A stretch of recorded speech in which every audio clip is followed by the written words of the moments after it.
Fala galera, tudo bem? Sejam muito bem-vindos ao canal Pet Biotech. No vídeo de hoje falaremos um pouco sobre um assunto bastante recorrente no Enem, que são os modelos atômicos. E aí, ficaram interessados? Então bora pro vídeo. Tudo que existe no universo, as estrelas, como o Sol, as rochas, a água de rios e oceanos e os seres vivos, é feito de matéria. E toda a matéria é constituída de átomos. O átomo é uma unidade básica da matéria, formada por um núcleo rodeado por uma nuvem de partículas. O modelo aceito pela química hoje prevê que um átomo é composto de um núcleo com prótons e nêutrons, cercado por uma nuvem de elétrons. Ou seja, o átomo é como um tijolo da matéria, mas contém partículas ainda menores. Esse conceito surgiu apenas no século XIX, com a criação dos primeiros modelos atômicos. Modelos atômicos. Átomos são partículas minúsculas, impossíveis de serem vistas mesmo pelos equipamentos mais sofisticados. Daí a necessidade de construir um modelo que explique a estrutura atômica. Foram diversos modelos desenvolvidos ao longo dos séculos, até chegarmos ao atualmente aceito pela ciência. O modelo de Dalton. O inglês John Dalton foi um dos pioneiros a pesquisar os átomos de maneira científica, no início do século XIX. Dalton criou um modelo atômico muito baseado no conceito grego antigo. Para o inglês, o átomo é uma esfera maciça e indivisível. Toda a matéria é formada por átomos, partículas indivisíveis.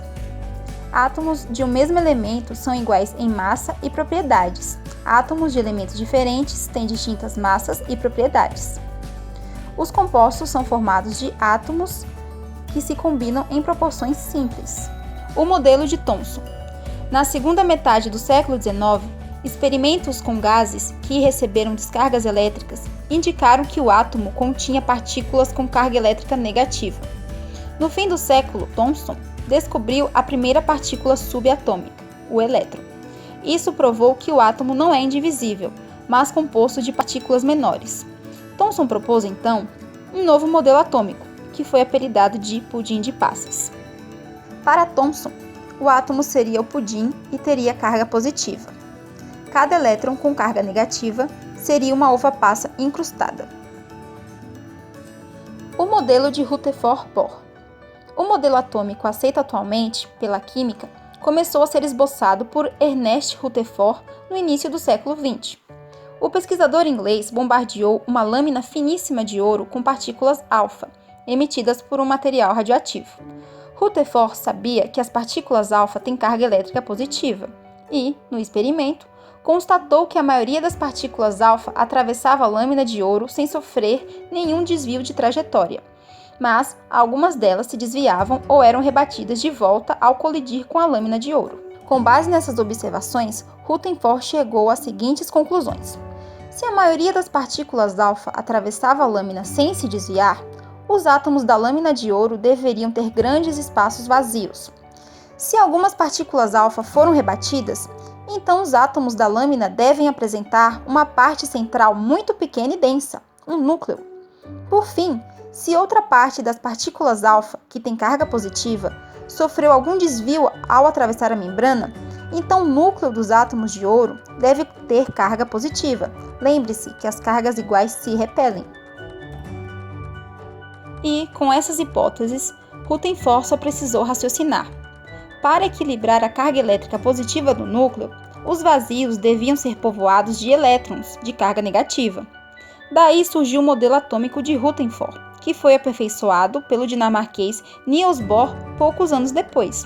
Esse modelo lembra o formato do sistema solar, com o núcleo representado pelo Sol e os elétrons, os planetas.